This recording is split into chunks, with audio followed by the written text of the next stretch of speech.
My name's Don Elmore. I'm the director of the Small Business Development Center. There's my contact information. So the purpose of the workshop is to provide the future or existing small business owner with more information and tools to help develop your idea or your business. Our objective is to give you kind of a basic snapshot.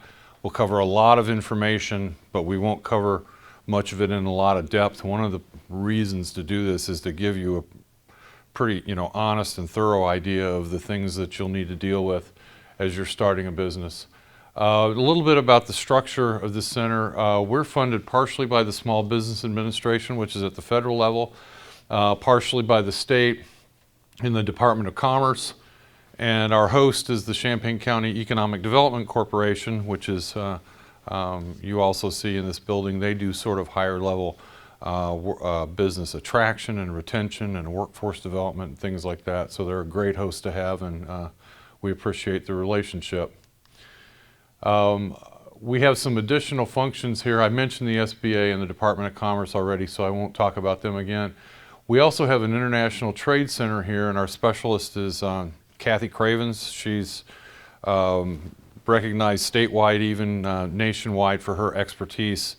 If you get to the point where you're exporting, or maybe you're exporting now, she is definitely the person to talk to about the ins and outs of doing that. We also have a woman named Mary Turner who comes all the way over from Quincy. She's at the Procurement Technical Assistance Center. If that sounds kind of cryptic, that means if you are thinking about doing work with the state government or the federal government, often this is like in construction, professional services, things like that, things that you need to be licensed for. Mary is a really good person to talk to see how do you get set up with the state or the government and complete the paperwork and things that you need to do. Okay, so just so we cover this quickly, how the SBDC can help you. We say really it's one-on-one confidential business advising at no cost, which is pretty broad, but what we can provide is actually pretty broad. Starting with the feasibility of your business idea. Maybe you aren't in business yet and you want to sort of go through, do I have what it takes to be an entrepreneur? Does my idea have viability in the marketplace? Am I solving a problem that people need to have solved? We'll talk about that more in the presentation. Business plans, of course, which are a big part of it. Access to financing, international trade and export assistance, which we talked about. Technical assistance for government contracting, I already mentioned. Business education and training opportunities, like you're here right now, but we also can, we have a good network and can point you at other things, even if we're not doing them, somebody else is doing them, can be helpful. We kind of have a specialty in tech and innovation. A lot of that is because that's really my background. I've been here for a long time, mostly working with tech companies. So I'm, first of all, very interested in it and can talk with you about your specific ideas, talk to you about marketing and any of the other things that are sort of different if you're involved with tech products. And then connections. And networking is a big deal. Professional resource providers like attorneys, accountants, marketing people that can help you, real estate people if you need to find a location, and research services. If you want to do market studies, you need information like that. We have a number of places where we can help you get information. Okay, so you want to start your own business, or you think you do. Why might that be? You want to be your own boss, you want financial independence, you don't work well with others. That might not be the best reason to start your own business, but I feel you. Or you dislike policies and procedures. Those are kind of some negative reasons, and we're going to talk about positive reasons. What's your idea? What's your, how are you as an entrepreneur? Want creative freedom. That's entirely viable, and you want to fully use your skills and knowledge. I hear that a lot with clients. I have a job, I make money, I can probably do this job for a long time. It's not exciting. I'm more interested in this and this and this, and I have the expertise in these areas. And you don't want to punch the clock. That's probably the last reason if you're thinking about I don't want to work as hard. That's the last reason to want to start your own business, because it's hard work, and you're accountable for the success of your business, so you really can't punch the clock. And you think you don't want to, and that's fine, but you're not going to punch the clock, but it's not going to be for the reasons that you think necessarily. Okay, so starting out with feasibility, there are a number of things to think about, sort of general and more specific, personal aspects. Are you cut out to do this? Do you have the right makeup to do it? What are the requirements for success, the general ones and ones particular to your business?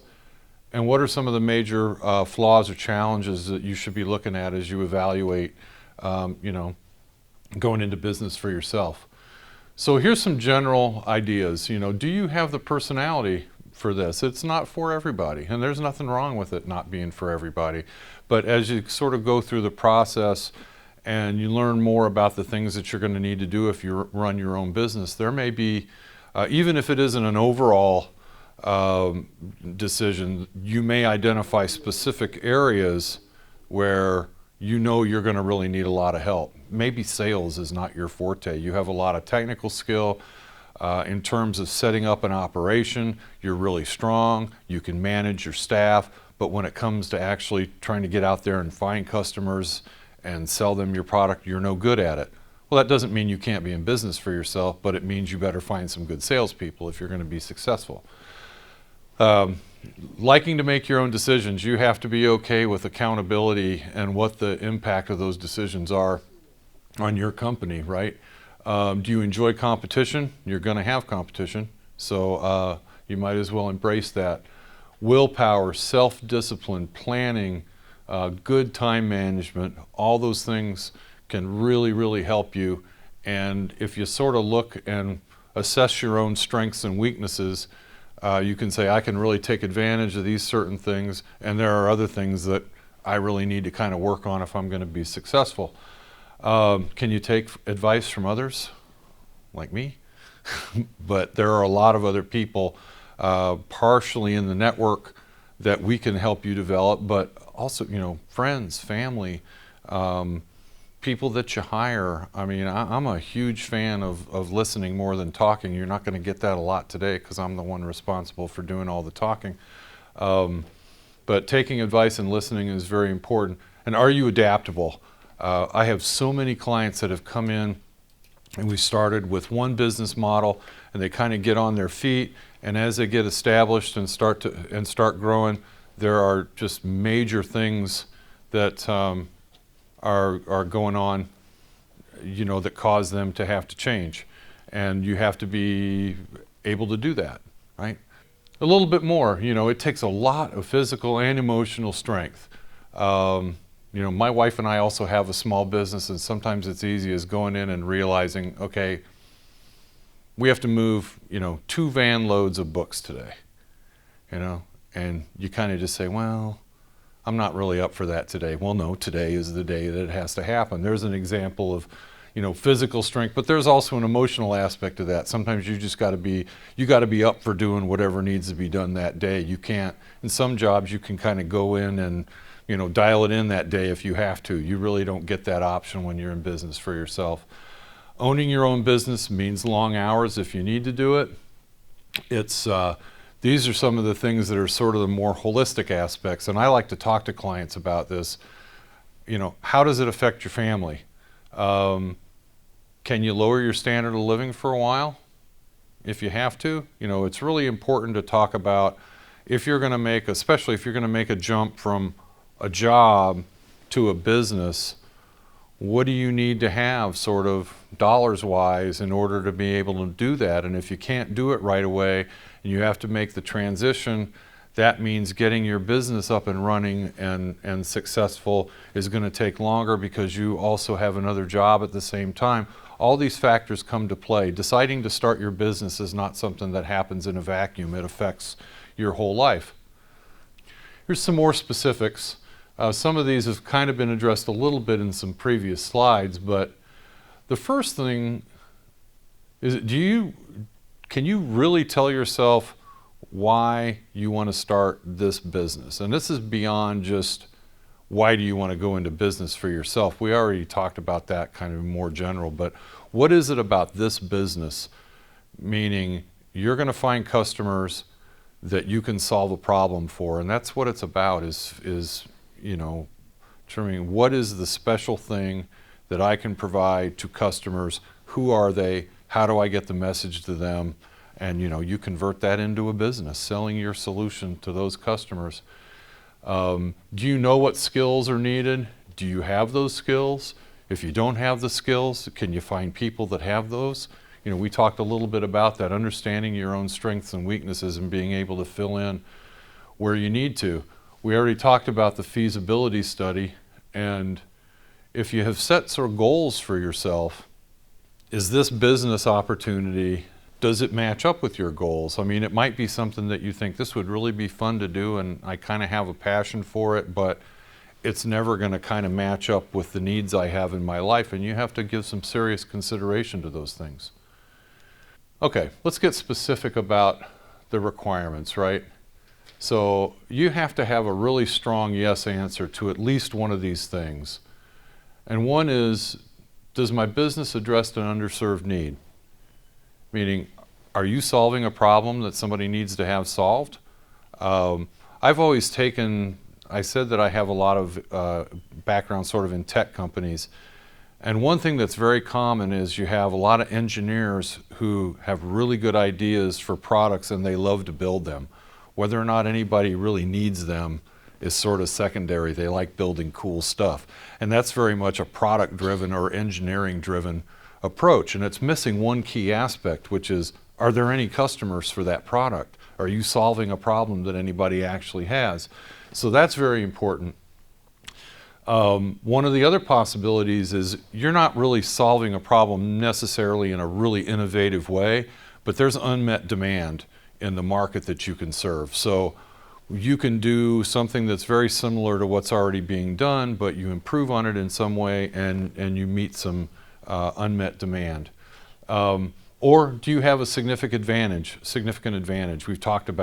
I talked a little bit about a technical advantage, maybe a service advantage, maybe a price advantage, a distribution advantage, something like that. But at least one of these three things, you need to really be able to say, yes, that's the key to my business being successful.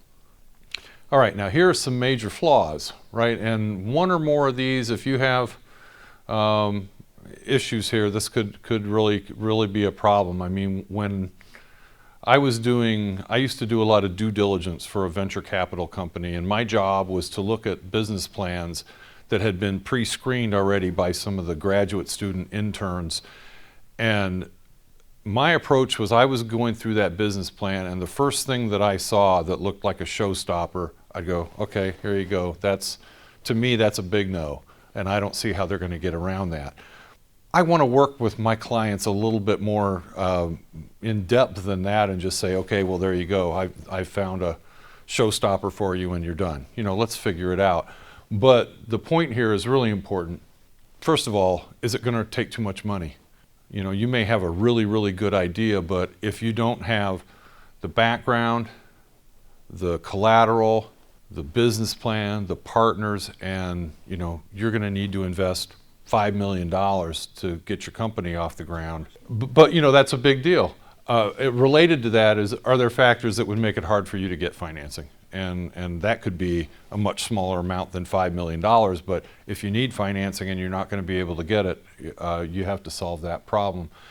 Detrimental environmental effects are the things that would make it tough for you to do effective marketing. Zoning and licensing, things like that. We were just talking before the meeting. I'm on the Plan Commission for the city of Champaign, and I have seen cases where somebody's there all ready to go, they have a location, and then the problem is they can't have the kind of business they want in the location where they want it to be. Those are things, that falls under the category of trying to address issues in the right order and make sure you don't get backed into a corner and you're ready to launch and you encounter something like that.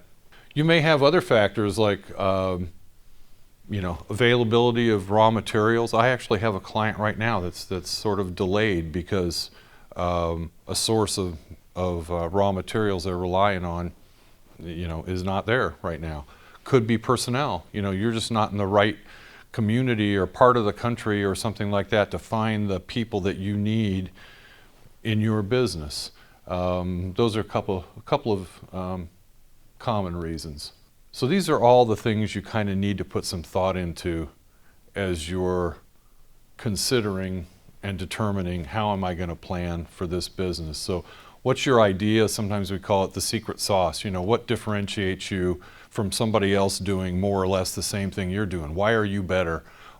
What'll make customers recognize that? What is it valuable to them?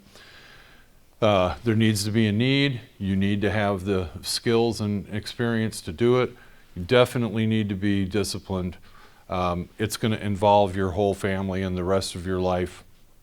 When you think like a startup, it involves a lot of different factors. It's flexibility, it's discipline, it's commitment.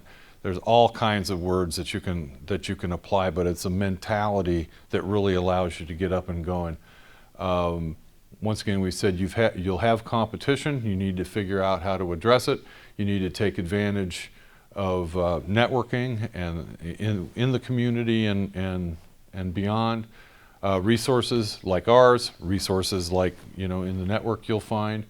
Location is very important. You may say, I'm a home-based business, I don't need to worry about that, but there are pros and cons of doing that. You could be online only, pros and cons of doing that. You might need a brick and mortar location, once again, pros and cons of doing that, and details you have to deal with any of those choices. Accounting, keeping track of your numbers and your bookkeeping will be really, really important, and it's important to set it up right away. Even if it seems like a little bit of overkill, you can invest not a ton of time and get it set up the right way at first.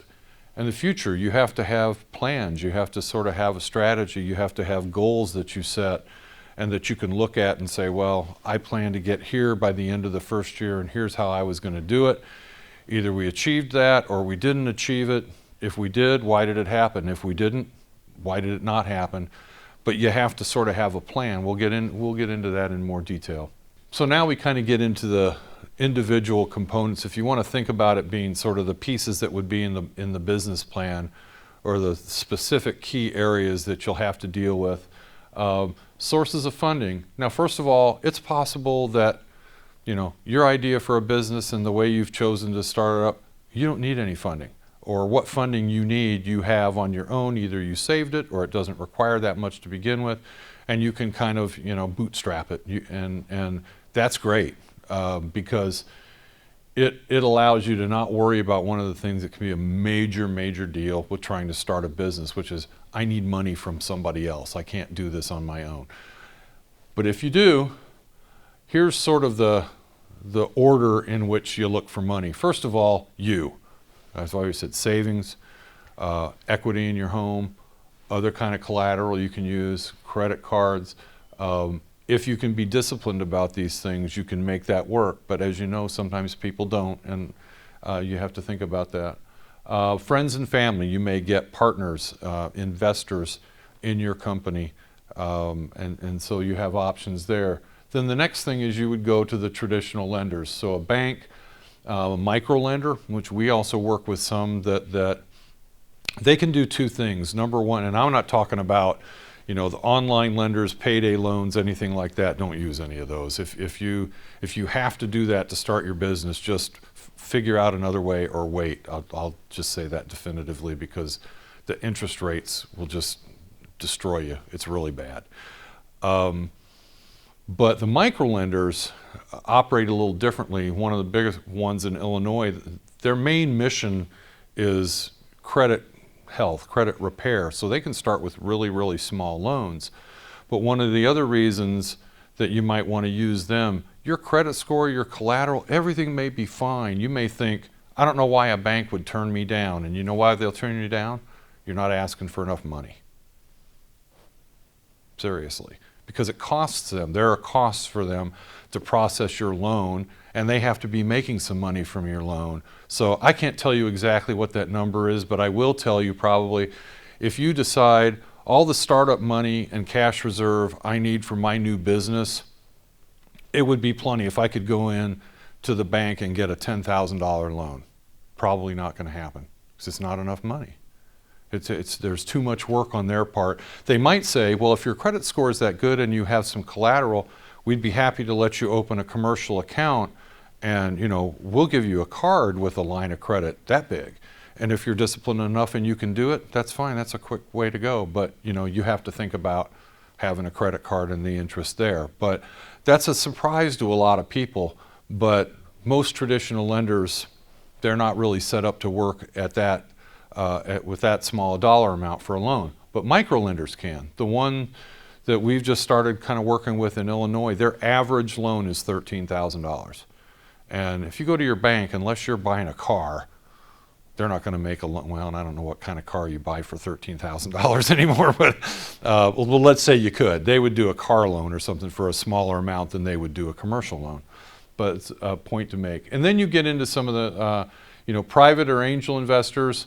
Now you need something where you have a proposition, you have a business that's really scalable. They look at the opportunity to really kind of make some money. They're taking on a lot more risk, so they want a bigger return. It isn't, angel investors have their own sort of principles. Venture capital firms, they're really looking for companies where they can make 10 times their investment or more. That's really kind of what they're looking for. They're taking on the most risk. They don't expect most of the companies they invest in to do that because they're taking on a lot of risk.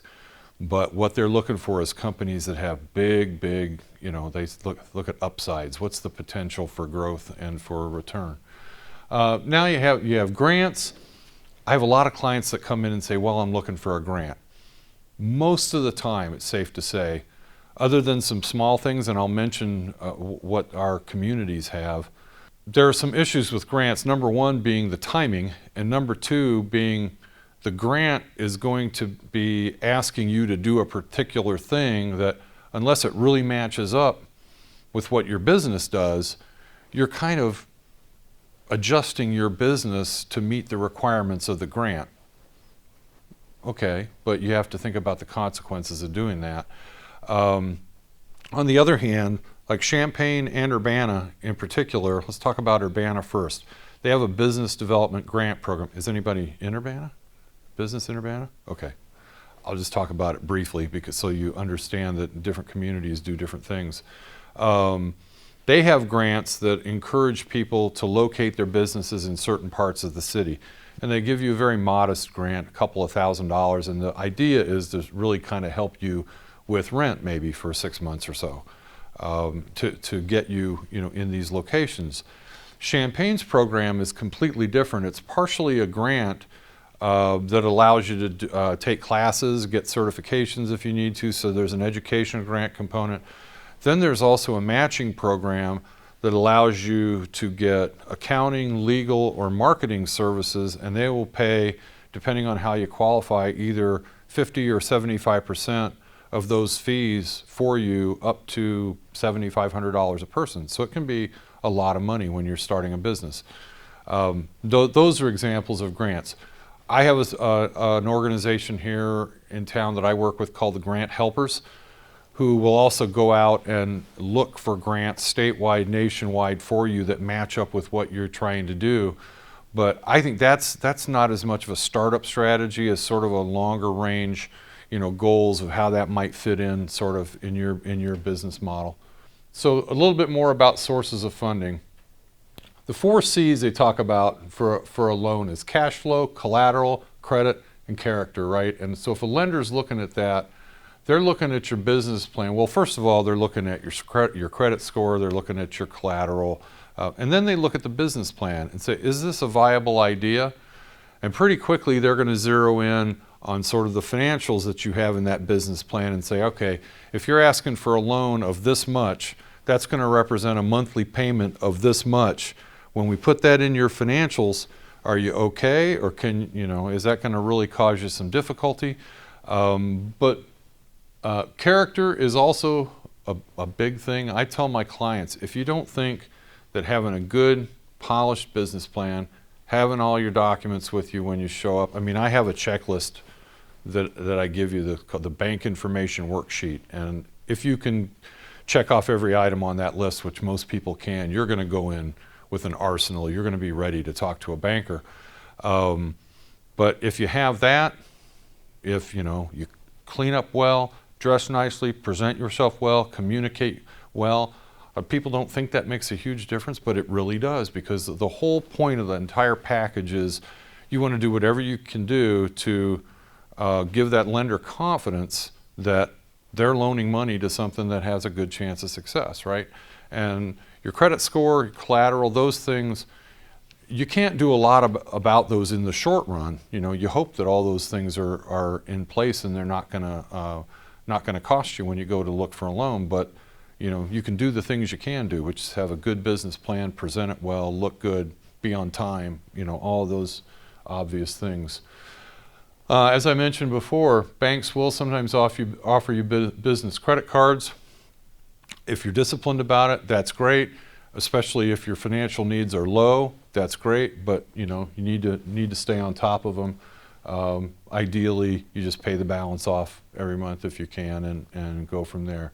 Bootstrapping we talked about in terms of not needing financing. But one other thing that sometimes comes in there is you go and you say, all right, well, I can't get a loan because my credit score is not good. So what are you going to do for that? Clean it up somehow. Build a track record. Bootstrap. Start your business small. Get some financials. Some numbers under your belt that you can show a lender. Show that the business is viable and can grow, but it needs money. Yes. Okay. Deciding on a legal entity. This can be not very important for you at the start, or it could be really, really important. It depends on the nature of your business and how you're setting it up. So you would start if you just said, okay, today, I'm in business. This is what I'm going to do. Okay, you're a sole proprietor. That's it. But even if you just do that, there are some steps you should take, like registering with the county, getting things set up, and depending on whether you're going to have employees or things like that, there are a few things that you should do. Once you think about a partnership or incorporating, then there are a lot of other things you want to think about. But there are good reasons in a lot of cases for those.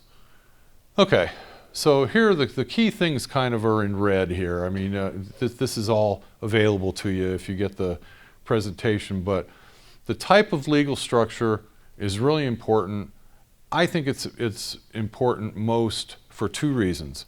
One is your liability, right? Do you have protection personally from any sort of issues that may happen with your business? And the other one is taxes.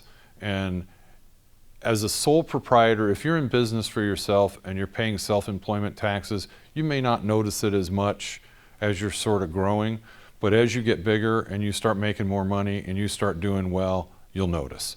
And that's the time to think about, maybe having a different structure. The good news is it isn't like when you start your business, you have to decide right then. There are a few things that you want to do to get established as a business, but you can do this whenever it makes sense for you. You can also change them if you decide you picked the wrong one, things like that. So, and it's important after you've been in business for a while to take a look. The laws change, right? And you may decide, well, what I formed to begin with was right, but now it's different. Some things have changed about my business. I might want to attract investors now, and I wasn't really set up to do that. All kinds of things may affect those decisions. There's what's actually the simplest way to put everything together and show you what the basic differences are, right? And I kind of put this up here not to go through it in any detail, but just to point out that there are some key, important, detailed differences between the different kind of companies you can form. So you have sole proprietorship or general partnership, which is not a corporation, right? And so it doesn't have any of the added administrative work, but also none of the benefits of being incorporated. So for starters, an S corporation, a C corporation, which is what you are by default if you just file your articles of incorporation with the state, or an LLC, first and foremost, they have the benefits of a corporation, which is like, protection from liability between your corporation and you personally. After that, there are a lot of differences in taxation, what kind of forms you fill out to form the company, what kind of structure it has in terms of members versus partners, things like that, and how you file your tax returns. To register your business, so this is sort of when you're starting out, the things you're most likely to have to do no matter what kind of business you form. The first thing I suggest that you do is when you're thinking about the name of your company, just go to the U.S. Patent and Trademark Office and go to the Illinois corporation search sites. Those links are in the PowerPoint. And just take a look and make sure that your name isn't already being used by somebody, right? It's a real pain if you get to the point where you want to file your articles of incorporation, register in the state of Illinois and all this, and you put a lot of time thinking into your name, and you go and search and somebody's already used it. Or worse yet, which I just had happen with a client recently, because they didn't ask me, they did all this stuff, registered, got it back from the state. Why am I getting this back? Well, you can't use this name. Somebody already has it. And so they had, and they had some branding and stuff kind of already going on. It's like, you got to do things in the right order. Okay, so you've chosen a business name. File that business name with the county clerk's office, and this is a very easy link. It's a very easy form. It costs you $5 to do that. Then you have to run the listing in the newspaper 3 times, and that costs about $60. And once you've done that, the News Gazette or wherever county you are, informs the county clerk that you've met the requirements, and and you have established your business name. Get an employer ID number. Clients ask me this all the time. Do I really need a tax ID number, or can't I use my Social Security number? Yes, you can, but the first thing, you'll have to have one of these numbers if you ever hire employees. You might need one of these numbers if you go to open a commercial banking account. Sometimes they might want to have that number. The good news is this takes about 2 minutes to do. It's on an IRS website. It's free, and there's the link to it. You also, if you search online for, get my employee ID number, there are companies that will actually charge you to help you do this. And don't do that, because really it'll take about 2 minutes, and it's very, very simple, and it's free. Register your business in Illinois. Okay, the REG1 form is what you'd want to do to register your business. I'm also pointing you to this MyTax website. In a lot of cases, this is going to be a really useful site. It's especially going to be useful if you're filing any state forms, if you have employees, if you're selling products that require you to collect sales tax. This is a great site. Just go get a login. One of the nice things is not only does it make it easy to fill out and submit all the forms online, but you can set up a bank account transfer to do that automatically, but it also queues up all the forms that are going to be due and when they're due, and we'll just tell you file now, file now. It's very handy. We use this all the time in our business. And those little check marks are why you would need to register your business. Do you sell products and collect a sales tax? Do you have employees? Are you incorporated? If any of those things are true, you need to register. Okay, then you need to check, I talked about this just a little bit before, licenses, permits, zoning clearance. That link right there is a database. I think it's the Illinois Department of Professional Regulation and something else, but there is an unbelievable list of professions that you need to be licensed to do in the state of Illinois. Some of them would be pretty obvious. You're a doctor, you're an architect, you're an engineer, but if you want to open a daycare center, a home health agency, a number of different kind of things like that, you need to be registered, and in some cases going through the application process and getting certified to do that can be quite extensive, but you need to just take a look. And the list is alphabetical, so you can say, I'm opening a pet grooming salon. You can go look in there and see if you need to be licensed to do that. You should also be looking at your local level. If you're in food service, for sure, but a lot of different kinds of businesses may have the community that you're in may require their own sort of permits and licenses and things. Here we have for food service, there's the CU Public Health District for all the restaurants, food trucks, all of that, and so forth. Okay, let's talk about the business plan outline. I've really condensed mine down. The one that I send to clients now has about 6 or 7 things on it. I'm not asking anybody necessarily to write a 50-page business plan, but there are a number of items that you really need to address when you're writing it. But the first thing I want to point out, I think it's about 3 or 4 slides into this, but I think it's important. I get clients who want a business plan because they think they need that to go to the bank to get a loan, which is true. You are going to need that. But if you're going to do that work anyway and you're going to do a good job, think about it. Your business plan is your playbook. I mean, your strategies for success should be in there. How your company's going to run should be in there. What are the key strengths and weaknesses that you're dealing with as you market your products? All of those things really should be in there. So you should take the time to do that. And so it kind of looks something like this, and you can look things up online or you can get mine, and the components should be all about the same. They might be in the different order. The executive summary at the front is a page, maybe 2 pages at the top, but what do you want somebody to read if they're not going to go through and read your whole business plan? They want to get, as full a picture as they can in 3 or 4 minutes, right?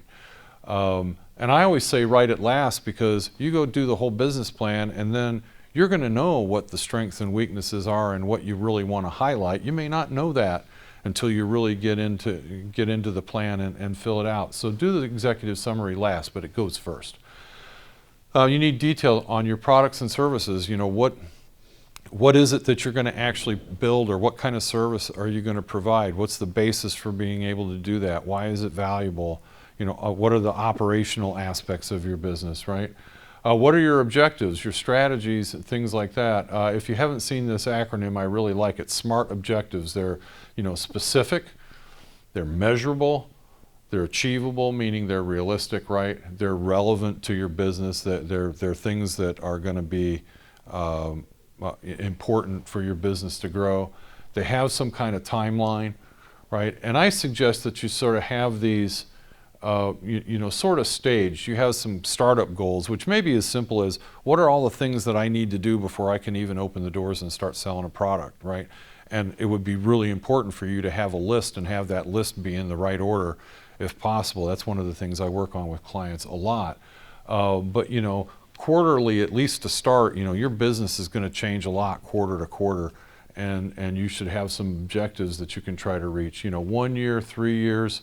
Later on, you may decide, okay, ultimately my goal is I want to be able to sell off this company, or I want to be able to, give this company to my kids or something. And it's worth it at some point to sort of, look at those plans further down the road and make sure the things you're doing in your business are going to contribute to you getting there when you want to.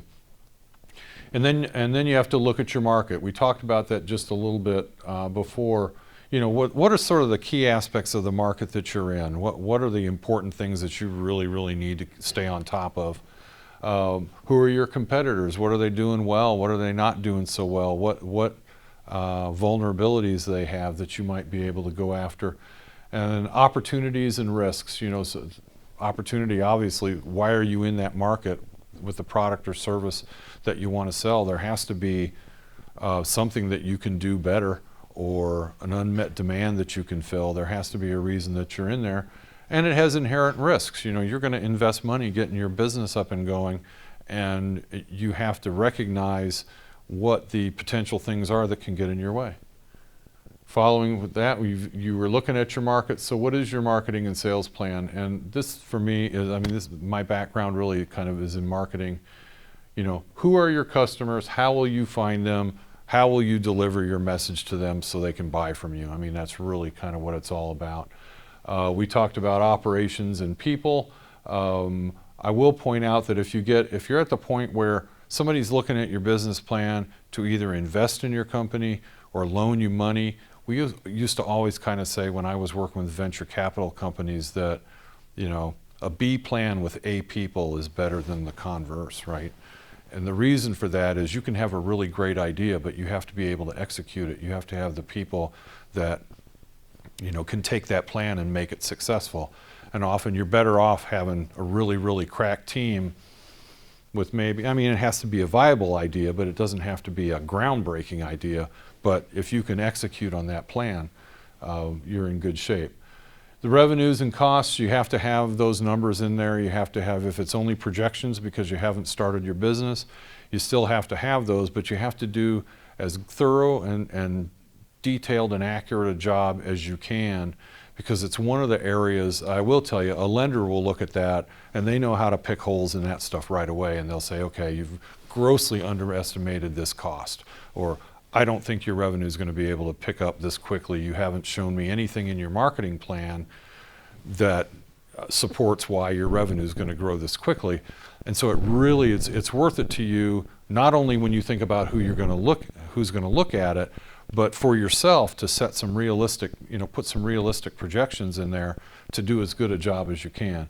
And then if you're going to seek financing, the last part of your business plan really kind of has to be your pitch. This is what I need the money for, or this is how much I need, this is what I'm going to use it for, this is my timeline, and you have to be realistic and very solid in that. We also used to say, and I know lenders also sometimes say this, for some reason people think this is the time to offer your lender or investor a good bargain, and that's absolutely wrong, because the lender or investor is probably going to know a lot better than you do how much money you really need to do this, and they're familiar with the costs of things and the need for cash reserve and all those things. And if you go in and you say, I really can do this for $50,000, and they look at the whole business plan and say, if you don't have $100,000, you don't have a chance, there you go. And and they're probably in a better position to make that observation than you are. So you might as well do, and it goes back again to do as good and accurate and detailed a job as you can of coming up with these figures and be able to at least support them, at least in theory. I tell clients a lot, we'll spend a lot of time getting these things set up, and 3 months from now, if we go back and look at your financials, we hope we're laughing and you're doing well. We're not laughing and you're not doing well, but you'll make a lot of mistakes. Once you're in business and you start generating sales and you start seeing your expenses and you start seeing things month to month to month, and what they really are, you'll realize, you can only predict so well, and you'll just adjust. Okay, so the marketing plan is just super simple. Here's the key. All you have to do is get the right products or services to the right customers or clients at the right time and the right location for the right price. That's it. Maybe it's simple, it's not easy. It isn't. Because first of all, somebody is already doing what you're doing.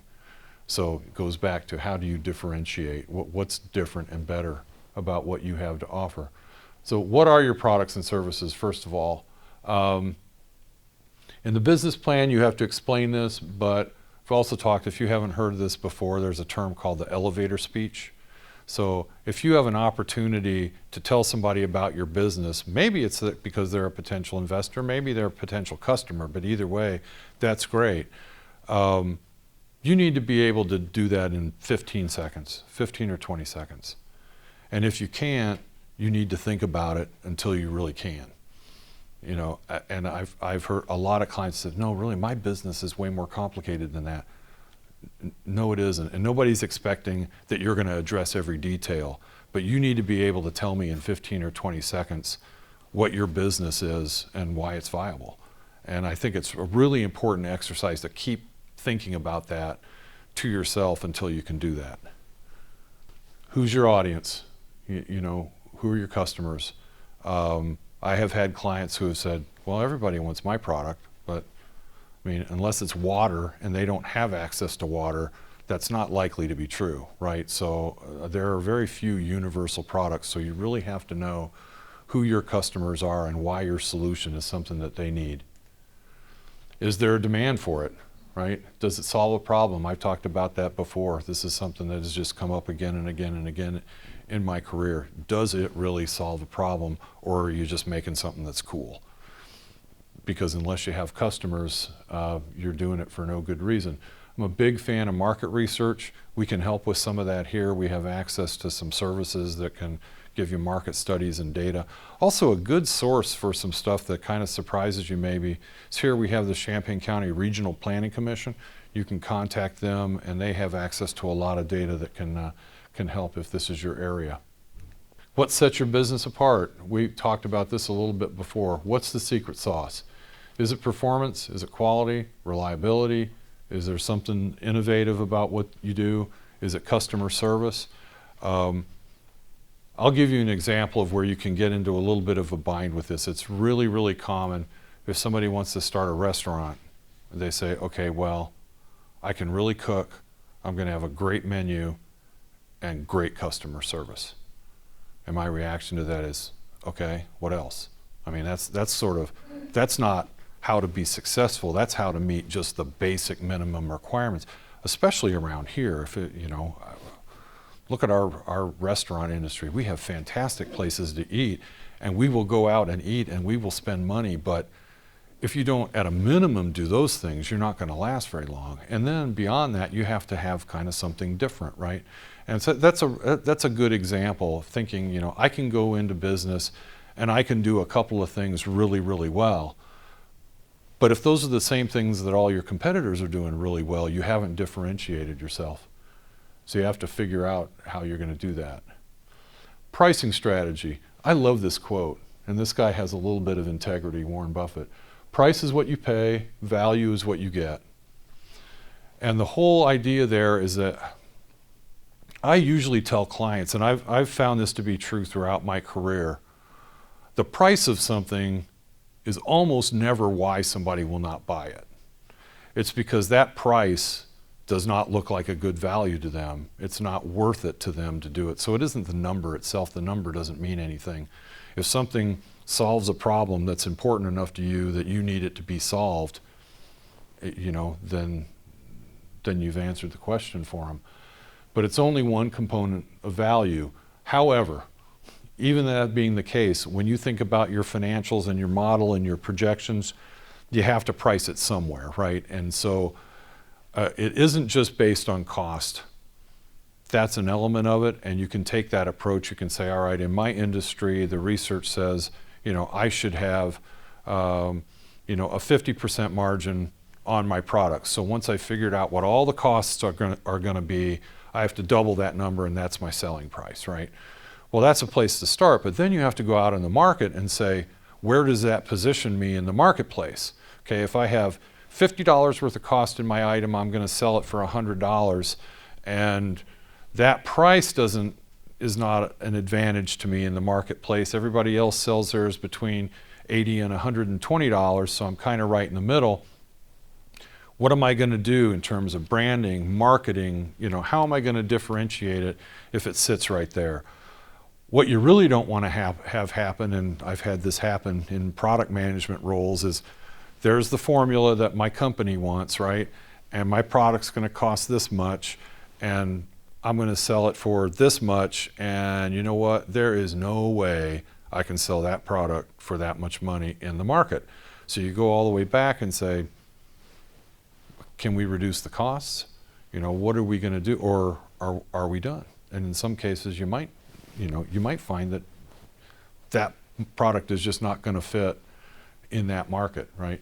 A big part of it is where do you want it to be if you're fortunate enough, I should say, that you have enough flexibility to say, I can price it competitively in the marketplace.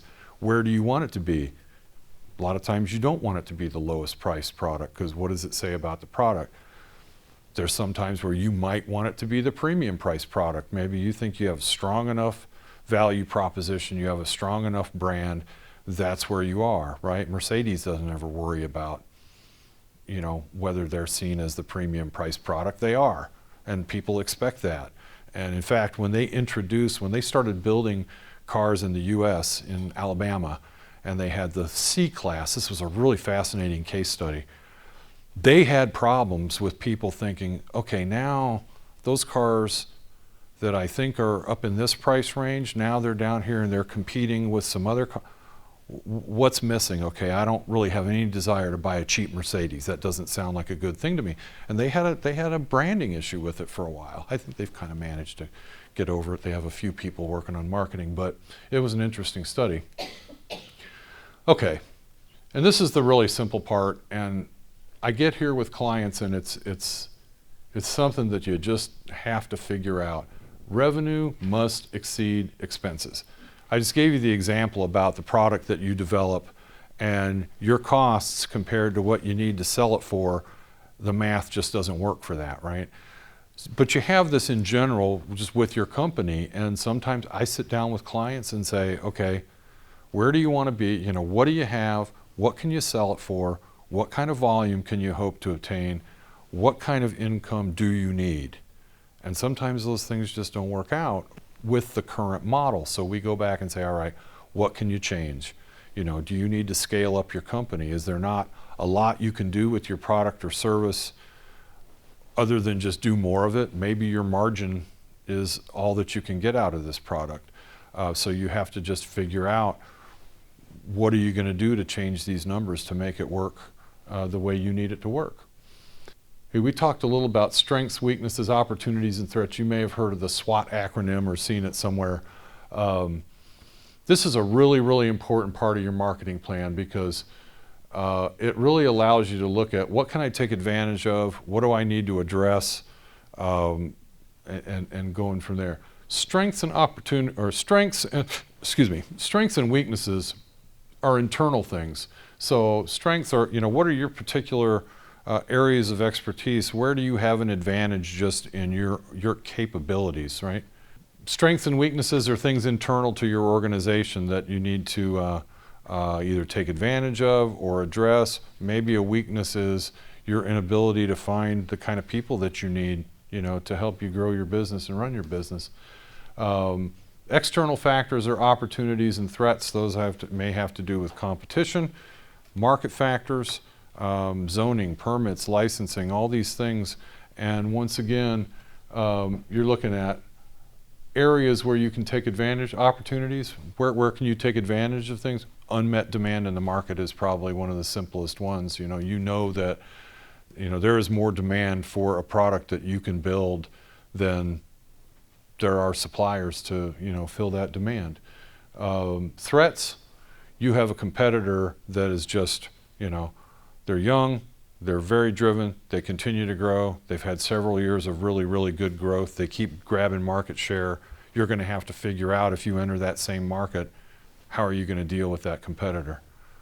Another issue is potentially differentiation. It can be a threat. If you're going to enter a market and you're going to be a me too, that's a threat. You have to be able to distinguish yourself. Okay, so this is the slide that I said kind of came at the end, that I really think I ought to move it up and talk about it sooner. The main benefits of writing the business plan, it isn't just that it's going to be required from anybody that may be lending or investing money in your company. It's also your playbook. And if you commit to doing a good job with your business plan, it's going to take some work and it's going to take a lot of thought, but it pays off because it gives you the guide to what's going to help you be successful. It also, you should think of it as a dynamic document. It isn't something that you write once and then just, throw it in a drawer, maybe look at it once in a while when you're going to have your annual strategic planning or something like that. Because you took the time to sort of, set your business up, set your goals, and do that. So you should look at it a lot and update it as needed.